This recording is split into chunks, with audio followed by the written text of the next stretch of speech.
అందరికి నమస్కారం. నేను శిరీష. ప్రస్తుతం మనతో పాటు ఉన్నారు ప్రముఖ జ్యోతిష వాచస్పతి బ్రహ్మశ్రీ పోతుకూచి చంద్రమౌళి శాస్త్రి గారు. గురుగారితో మాట్లాడతాం. నమస్కారం గురుగారు. ఓం శ్రీమాత్రే నమః. గురుగారు, ఈ 2026 శ్రీ పరాభావనామ సంవత్సరం ఉగాదిలో ఎవరెవరికి బాగా వివాహ యోగం ఉందంటారు? ఓం సర్వమంగళమాంగళ్యే శివే సర్వార్థ సాధికే శరణ్యే త్రయంబికే గౌరీ నారాయణి నమోస్తుతే. మనకి వివాహము అనేటటువంటిది మన యొక్క సనాతన ధర్మం కావచ్చు, లేదా ఎటువంటి వారికైనా సరే కుటుంబాన్ని వృద్ధి చేయటానికి, అట్లాగే మన యొక్క సృష్టిని ముందుకు తీసుకువెళ్ళటానికి చేసేటటువంటి అత్యంత శుభకర్మల్లో, సంస్కారయుక్తమైనటువంటి కర్మల్లో స్త్రీ పురుషుని యొక్క కలయికతో సృష్టి అనేటటువంటిది జరుగుతుంది. కాబట్టి దానికి వేద మంత్రోక్తపరమైనటువంటి వివాహము అనేటటువంటిది చాలా చాలా ఉపయోగకరం. మరి ఈ వివాహానికి కాలచక్రంలో ఉన్నటువంటి గ్రహాలు చాలా చాలా ప్రభావాన్ని చూపిస్తూ ఉంటాయి. మరి కాలచక్రంలో మనకున్నటువంటివి నవగ్రహాలు. ఈ నవగ్రహాలలో అత్యంత శుభప్రదమైనటువంటిది ముఖ్యంగా వివాహానికి గురువు అంటే బృహస్పతి. ఆ తదుపరి శుక్రుడు కూడా వివాహానికి కారకుడు. అంటే ఎవరి జాతకంలోనైనా సరే వివాహం అవ్వాలి అంటే శుక్రుడు బలంగా ఉండాలి, ముఖ్యంగా పురుషులకి. అదే స్త్రీలకైతే బృహస్పతి అంటే గురుడు బలంగా ఉండాలి వివాహం జరగాలంటే. ఏమాత్రం గురువు యొక్క శుక్రుడు యొక్క బలాలు గనక కోల్పోయి ఉంటారో వారికి వివాహం అనేది జరగదు. సరే, శుక్రుడు అనేటటువంటి వాడు కాలచక్రంలో 28 రోజులకోసారి, 26 రోజులు, 30 రోజులకోసారి గమనంలో తిరిగి వస్తూ ఉంటాడు ప్రతి రాశిని. కాబట్టి అదేంటంటే జాతకరీత్యా మాత్రమే శుక్రుడు అనేటటువంటి వాడిని ఎక్కువగా గమనిస్తూ ఉంటారు. మరి మనకి ఇందులో గురువు అనేటటువంటి బృహస్పతి సంవత్సరానికి ఒకసారి మాత్రమే రాశి నుంచి ఇంకొక రాశిలోకి మారుతూ ఉంటారు, సంవత్సరానికి ఒకసారి.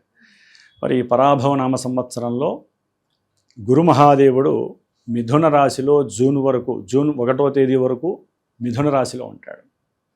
జూన్ 2వ తేదీ నుండి అక్టోబర్ 31వ తేదీ వరకు కూడా కర్కాటక రాశి ఉచ్చస్థిత రాశిలో ఉంటాడు. తిరుగులేనటువంటి రాశి ఆయనకి. ఎటువంటి వాళ్ళకైనా సరే అది కూడా చెప్దాము, రాసులు ఏం రాసుల్లో తిరుగు లేకుండా వివాహం అయిపోతుంది అనేది మనం చెప్దాం. ఆ తదుపరి మనకి నవంబర్ నుంచి కూడా దాదాపుగా జనవరి ఎండింగ్ వరకు కూడా రుజుమార్గంలో వెళ్తూ సింహరాశిలో ఉంటారు. కాబట్టి సింహరాశికి సంబంధించి మరి గురుడు ఉన్నాడు కదా, అది కూడా ఏ రాశి వారికి వివాహం చక్కగా అయిపోతుందో అది కూడా తెలుసుకో. అయితే ఇక్కడ ముఖ్యంగా జూన్ 1వ తేదీ వరకు ఈ వివాహానికి అత్యంత శుభప్రదమైనటువంటి గురుడు రేపు మార్చి 11వ తేదీ నుండి, అంటే దాదాపుగా మనకి పరాభవనామ సంవత్సరానికి ముందులోనే ఆయన తన యొక్క వక్రీగత స్టేజ్ నుంచి దాటిపోయి, అంటే రిట్రోగ్రేషన్ అనేది వదిలిపెట్టి రుజుమార్గంలో సొంత నక్షత్రంలో ప్రయాణం చేస్తున్నాడు. ఎప్పటి వరకు ఆ రాశిలో జూన్ 1వ తేదీ వరకు కూడా ఆయన ప్రయాణం చేస్తూ ఉంటాడు. ఇది ముఖ్యంగా ధనస్సు రాశి వారికి వివాహానికి అత్యంత శుభప్రదమైనటువంటి కాలము, తిరుగులేదు. ఎందుకంటే ఇక్కడ బృహస్పతి తన యొక్క సొంత నక్షత్రంలో ఉంటూ, అంటే గురుడికి 3 నక్షత్రాలు ఉంటాయి. అందులో ముఖ్యంగా పునర్వసు, ఆ తదుపరి విశాఖ, ఆ తదుపరి పూర్వభాద్ర. ఈ 3 నక్షత్రాలు ఆయనకి సంబంధించిన నక్షత్రాలు. అందులో పునర్వసు చాలా బలమైనటువంటిది. అదే నక్షత్రంలో జూన్ వరకు ఉంటూ ఆయన ముందుకు వెళ్తున్నారు. ఆ ముందుకు వెళుతూ 180 డిగ్రీస్తో తన యొక్క సొంత రాశి ధనుస్సు రాశి వారిని చూస్తున్నాడు. గురుడు దృష్టి అంటే సామాన్యం కాదమ్మా. ఈ రాశి వారికి ఎదురుకుండా 180 డిగ్రీల్లో గురుడు ఉన్నాడంటే ఎట్టి పరిస్థితుల్లో జాతకంలో గనక వివాహ యోగానికి సంబంధించినటువంటి దశలు అంతర్దశలు గనక సూచించినట్లయితే వివాహం అయిపోవాల్సిందే, తిరుగులేదు. ఇంకొకటి, మరి జూన్ వరకు వీళ్ళు ప్రయత్నం చేసుకోవచ్చు, వివాహం అయిపోతుంది, సెటిల్ అయిపోతారు. నెక్స్ట్ జూన్ 1 నుంచి నవంబర్ 1వ తేదీ వరకు కర్కాటక రాశి ఉచ్చస్థితి. ఈ గురు మహానుభావుడు మరి అక్కడ ఉన్నప్పుడు ఏ రాశుల వారికి అంటే మకర రాశి వారికి. మకర రాశి వారికి 3వ స్థానము 12వ స్థానానికి ఆధిపత్యం పట్టినటువంటి గురుడు సప్తమంలో ఉండేసరికి వివాహానికి సంబంధించినటువంటి మ్యాచింగ్ ప్రపోజల్స్ చాలా అధికమవుతాయి. అంటే కొంచెం ఆలస్యం అవడానికి అవకాశం ఉన్నప్పటికీ కూడా కొన్ని వచ్చి తప్పిపోతూ ఉంటాయి. అయినా కూడా ఆయన యొక్క దృష్టి మకర రాశి మీద పడింది కాబట్టి ఎట్టి పరిస్థితుల్లో వివాహం చేసి ఇంట్లోంచి ఆడవాళ్ళనైనా మగవాళ్ళనైనా బయటికి తీసుకెళ్ళిపోతాడు. అదేంటి సార్, ఆడవాళ్ళు కదా వెళ్ళేది, మగవాళ్ళు అంటే ఈ రోజుల్లో వివాహం అయిన తర్వాత ఆడైనా మగైనా సరే విడిగా ఉండటమే శ్రేయస్కరం. కుటుంబీకులుగా ఉంటే ఏంటంటే 2 నెలలు 3 నెలలు తర్వాత మంచి వాళ్ళు కూడా చెడ్డవాళ్ళు అయిపోతారు ఇంట్లో అందరూ కూడా. అందుకని మకర రాశి వారికి వివాహము అయి తీరుతుంది. అప్పటి వరకు కూడా వివాహ ప్రయత్నాలు ఉన్నప్పటికీ కూడా ఆచితూచి అడుగులు వేయటం మంచిది. మరి నెక్స్ట్ నవంబర్ నుంచి దాదాపుగా జనవరి ఎండింగ్, ఒక రకంగా చెప్పాలంటే అమ్మ ఏప్రిల్ వచ్చే మళ్ళీ ఉగాది వరకు కూడా ఒక రకంగా గురుడు బలంగా ఉన్నట్టే. ఎవరికి? కుంభరాశి వారికి. సింహరాశిలో గురు మహాదేవుడు ఉంటూ మరి కుంభరాశి వారికి సప్తమంలో ఉంటాడు. అయితే ఒక చిన్న కిటుకుందమ్మా, ఏంటంటే అంత తొందరగా ఈజీగా సింహరాశి వారికి వివాహానికి ముహూర్తాలు ఉండకపోవచ్చు. ఎందుకంటే సింహరాశిలో మఖా నక్షత్రంలో గురుడు ఉన్నప్పుడు వివాహానికి యోగ్యకరం కాదు అని చెప్పి శాస్త్రధర్మం. గురుబలం బాగానే ఉంటుంది కదా. గురుబలం ఉంది కానీ మఖా నక్షత్రంలో సింహరాశిలో గురుడు ఉన్నప్పుడు వివాహానికి యోగ్యకరం కాదు అని ముహూర్తాలు పెట్టరు శాస్త్రరీత్యా. కాబట్టి వివాహం అవ్వటానికి నాకు తెలిసి ఆయన ఎప్పుడైతే ముందుకు వెళుతూ రిట్రోగ్రేడ్ అన్నాను కదా, జనవరి 24 తర్వాత, జనవరి 24 అంటే 3వ వారం తర్వాత వివాహానికి యోగ్యకాలము కుంభరాశి వారికి.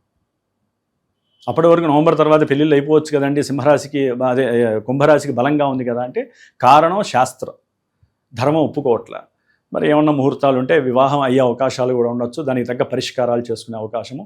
ముఖ్యంగా అమ్మ దీంట్లో గురుబలం ఎంత ఉన్నప్పటికీ శని యొక్క వీక్షణ కలిగినటువంటి ధనుస్సు రాశి, శని 10వ దృష్టితో చూస్తున్నాడు, ఎన్నో ఆటంకాలు కలగడానికి అవకాశం ఉంటుంది. అట్లాగే కుంభరాశి వారికి ఏలినాడి శని ప్రభావము, ధనుస్సు రాశి వారికి అర్ధాష్టమ శని, కుంభరాశి వారికి ఏలినాడి శని ప్రభావం. కాబట్టి ఈ రెండు రాశుల వాళ్ళు ఏంటంటే వివాహం జరగటానికి ఆటంకాలు కలగకుండా, ఇబ్బందులు కలగకుండా ఉండాలి అంటే శని భగవానుడికి తప్పనిసరిగా జపము, హోమము, దానము చేసుకొని ఈశ్వర రుద్రాభిషేకం చేసుకొని అప్పుడు ముందుకు వెళితే కార్యక్రమాలు సౌఫల్యవంతంగా శుభప్రదంగా వివాహ సిద్ధి కలగడానికి అవకాశం. గురుగారు, ముఖ్యంగా ఏ రాశులకైతే వివాహ యోగం తక్కువగా ఉందో మరి వారు ఎలాంటి పరిహారాలు చేసుకుంటే బలమవుతుందంటారు? అమ్మ, వివాహ యోగము జాతకంలో కానీ గోచారంలో కానీ ఈ 2 చోట్ల గనక అనుకూలంగా ఉండి కూడా వివాహానికి అనుకూలంగా కావట్లేదు, ఎంత ప్రయత్నాలు చేసినా వివాహ సిద్ధి కలగట్లేదండి అనుకున్న వాళ్ళకి, పురుషులకైతే గనక వివాహానికి సంబంధించి కన్యా పాశుపత రుద్రాభిషేకం అని ఈశ్వరుడికి అభిషేకం చేస్తారు లేదా హోమం చేస్తారు. దానికి ముందు జపం చేస్తారు. ఏది? ఆ మూలమంత్రం ఉంటుంది, ఆ మూలమంత్రానికి జపం చేస్తారు. అట్లాగే స్త్రీలకైతే గనక వరపాశుపతం అని ఉంటుంది, వరపాశుపత రుద్రాభిషేకం కానీ హోమం కానీ ఉంటుంది. ఇక వారి జన్మజాతకాలలో ఏదైనా కనుక వివాహానికి కొన్ని అంటే వివాహ స్థానంలో పాపగ్రహాలు కొన్ని ఉంటాయమ్మా. కుజ దోషాలు ఉంటాయి, రాహుకేతుల దోషాలు ఉంటాయి, శని దోషాలు ఉంటాయి. అంటే శని ఎదుర్కొన్నా ఉన్నాడు అనుకోండి, వారి జన్మజాతకంలో లగ్నానికి కానీ రాశికి కానీ చంద్రుడికి సంబంధం ఉంటే వివాహాలు కావు. కొంతమందికి 35 ఏళ్ళైనా 40 ఏళ్ళైనా వివాహాలు కావు. అలాంటప్పుడు ఏం చేయాలంటే పర్సనల్గా వాళ్ళు వ్యక్తిత్వ జాతకాన్ని గురువులకి చూపించుకొని సరైనటువంటి మార్గాన్ని చూపించేటటువంటి గురువు ద్వారా వివాహం ఎట్టి పరిస్థితుల్లో అయ్యే అవకాశం ఉంటే మటుకు దానికి సంబంధించినటువంటి రెమెడీస్ చేసుకుంటే చాలా విశేషమైనటువంటి ఫలితాలు వస్తాయి. ఇంకొక చిన్న ఉపాయం, అందరూ చేసుకునేటటువంటి ఉపాయం ఏంటంటే, వివాహం కానటువంటి వారు శని బాధల వలన వివాహానికి ఆలస్యం జరుగుతుంది అనుకుంటున్నటువంటి వాళ్ళు ఒక 19 శనివారాలు రావి చెట్టు చుట్టూ కూడా నల్లదారం తీసుకొని ఒక 8-9 ప్రదక్షిణాలు కానీ 19 ప్రదక్షిణాలు కానీ ఓం శివాయ గురవే నమః అనుకుంటూ ఆ రావి చెట్టు చుట్టూ కనుక తిరిగి ప్రదక్షిణం చేసుకొని, ఓన్లీ శనివారమే, అది కూడా శనిహోరా సమయం అంటే ఉదయం 6 to 7:30 లేదా 6:30 to 7:30 సూర్యోదయం ఎప్పుడవుతుందో చూసుకుంటే కరెక్ట్గా గంట కాలం శనిహోర. ఆ శనిహోరలో శనివారం పూట రావి చెట్టుని ఎవరైతే నమస్కరించుకొని ఈ యొక్క బ్లాక్ థ్రెడ్ని కనుక వాళ్ళు చుట్టూ కట్టుకొని, స్త్రీలైనా పురుషులైనా చేసుకొని కొంచెం ఇంత బెల్లం మొక్క ఆ రావి చెట్టు దగ్గర పెట్టి నైవేద్యం చేస్తే, ఎందుకంటే అమ్మ రావి చెట్టు అనేటటువంటిది త్రిమూర్తి స్వరూపకం, అశ్వత్థ వృక్షము అంటారు. దాని గురించి ఒక వీడియో చేద్దాము. అశ్వత్థ వృక్షము అని అంటారు. కాబట్టి దానికి గనక ఆ విధంగా చేయగలిగితే 19 శనివారాలు చేస్తే ఈ 19 శనివారాల్లో ఆయన యొక్క అనుగ్రహం కలుగుతుంది. లక్ష్మీనారాయణల అనుగ్రహం కలుగుతుంది, రావి చెట్టు అనుగ్రహం. అంటే గురుబలం తక్కువైనా శని బలం అధికంగా ఉన్న ఆ రావి చెట్టు వలన వీళ్ళకి ఆ ప్రదక్షిణం వలన మంచి శీఘ్ర సిద్ధి కలుగుతుంది. కాబట్టి ఉన్నంతలు చాలా ఉంటాయమ్మా. వివాహం కానప్పుడు రకరకాలుగా ఉంటాయి, పితృదోషాలని, సర్పదోషాలని, కాలసర్పయోగ దోషాలు, ఇంకా చాలా ఉంటాయి. అవి జన్మజాతకం చూస్తే కానీ తెలియదు. కాబట్టి అది చూపించగలిగేటటువంటి ఓపిక, సహనము, ఆ సమయం కూడా గ్రహాలే ఇస్తాయి. వివాహం వచ్చేసింది కావట్లేదు, ఏం చేయాలి? వాళ్ళ మనసులో ఒక గ్రహం అనేటటువంటిది కిరణం పడుతుంది, తీసుకెళ్తుంది, ఏదో గురువు దగ్గరికి తీసుకెళ్తుంది. అమ్మ ఈ రెమెడీ చెయ్యి. ఇప్పుడు మందు బిళ్ళలు ఉంటాయమ్మా, కానీ ఏ రోగానికి సంబంధించినటువంటి మందు బిళ్ళ అదేస్తేనే ఫలితం శీఘ్రంగా వస్తుంది. అట్లాగే మనకి గోచారంలో ఉండేటటువంటి గ్రహాలని పట్టుకొని మనకి పెళ్ళిళ్ళు కావాలి, సంతానం కావాలనేది కొంతవరకు మాత్రమే. ఇవి ఇస్తున్నాయంటే జన్మజాతకంలో గ్రీన్ సిగ్నల్ పడితేనే గోచారంలో ఆ యొక్క యోగాలు మనకి ప్రస్ఫుటం అవుతాయి. కాబట్టి జన్మజాతకం విశేషం, చాలా శుభప్రదము. కాబట్టి చక్కగా ఆ విధంగా జన్మజాతక రీత్యా ఉన్నటువంటి గ్రహదోషాలని కనుక నిర్మూలించుకుంటే గోచారంలో ఫలితాలు, గురుబలం అనేటటువంటిది వీళ్ళకి ఇందాక చెప్పినటువంటి రాశులు ఉన్నాయి కదా, మూడు సార్లు గ్రహ అతిచారత్వం, గురువు అతిచారత్వం వలన 3 రాశులకు యోగాలు పడుతున్నాయి, వివాహ యోగాలు, లేకపోతే ఒకటే రాశి. కాబట్టి ధనుస్సు రాశి దాదాపుగా జూన్ 1 వరకు అవకాశం ఉంది. మకర రాశి వారికి జూన్ నుంచి నవంబర్ 1 వరకు అవకాశం ఉంది. కుంభరాశి వారికి దాదాపుగా నవంబర్ నుంచి వచ్చే మళ్ళీ ఉగాది వరకు ఉంది. అందులో జనవరి ముహూర్తాలు ఉంటే మటుకు చేసుకోవచ్చు, లేదా జనవరి 3వ వారం నుంచి ముహూర్తాలు. మనకి ఫిబ్రవరి మాసంలో మనకి మాఘమాసం వస్తుంది, కంపల్సరీ వివాహం అయితే. గురుగారు, నార్మల్ గా అందరు వివాహం చేసుకున్నప్పుడు గురుబలం చూసుకునే చేసుకోవాలా, రవి బలం చూసుకొని చేసుకోకూడదు అంటారా? ఇక్కడ రవి బలం అమ్మ జన్మజాతకాలలో అంటే ఎవరికైనా సరే పురుషులకి చంద్రుడు, శుక్రుడు ఈ 2 గ్రహాలు బలాన్ని కలిగి ఉన్నప్పుడే వివాహం అవుతుంది. అవి 2 గ్రహాలు ఖచ్చితంగా. స్త్రీలకి రవి గురువు బలం. అంటే ఇక్కడ అత్యంత గొప్ప గట్టిదైనటువంటి గ్రహం ఏదైనా అంటే పెద్ద గ్రహము గురుడు. సూర్యుడు నెలకోసారి మారుతారు కదమ్మా. సరే గురుబలం ఉంది, రవి కరెక్ట్గా ఆ స్థానాలు, ఇప్పుడు సప్తమంలో రవి ఉంటే పెళ్ళిళ్ళు కావు అనకూడదు, కానీ పెటాకులు అవుతాయి, వైధవ్య దోషాలు వస్తాయి. జన్మరాశికి 7లో ఉంటే అంటే రవి పాపగ్రహం అమ్మా. ఇక్కడ వివాహానికి మీరు అడిగింది ఏంటంటే జన్మజాతకంలో రవి బలం 1, గురుబలం అంటే స్త్రీలకి ఉండాలి. పురుషులకి చంద్రబలము, శుక్రబలం అవేంటంటే స్టాండర్డ్గా ఉంటాయి. గోచారం అట్లా ఉండదు కదమ్మా, నెలకోసారి మారుతూ ఉంటాయి. కానీ గురుడు అట్లా కాదు, సంవత్సరానికి ఒకసారి మారుతాడు. అట్లాగే శని కూడా ఒక్కోసారి జన్మరాశికి సప్తమంలో ఉన్నప్పుడు ఆలస్యమైనా కూడా అమ్మ వివాహ యోగాలను ఇస్తాడు. ఇక్కడ ఏంటంటే అమ్మ జన్మజాతకంలో గ్రహాల యొక్క నక్షత్ర స్థితి గోచారంలో ఫలితాలను ఇస్తుంది. ఇవి చాలామందికి అర్థం కావు.